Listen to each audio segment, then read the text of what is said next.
আসসালামু আলাইকুম রহমতুল্লাহি ওয়া বারাকাতুহু। জীবিকা নির্বাহের জন্য আমাদেরকে অর্থ উপার্জন করতে হচ্ছে।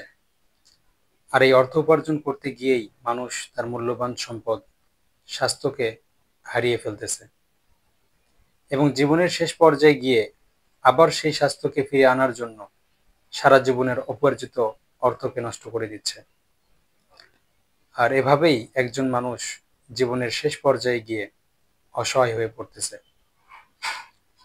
এজন্যই আলী রাদিয়াল্লাহু তাআলা আনহু বলেছেন যে মানুষ অর্থ উপার্জন করতে গিয়ে স্বাস্থ্যকে নষ্ট করে এবং সেই স্বাস্থ্যকে উদ্ধার করার জন্য আবার অর্থকে নষ্ট করে এবং জীবনের শেষ পর্যায়ে সে শূন্য হয়ে যায়। সুতরাং আমাদের জন্য উত্তম হচ্ছে অর্থ উপার্জনের এমন পথকে বেছে নেওয়া যেখানে আমরা স্বাস্থ্যের যত্ন নেওয়ার পাশাপাশি আর্থিক সচ্ছলতাও অর্জন করতে পারবো। ধন্যবাদ সবাইকে।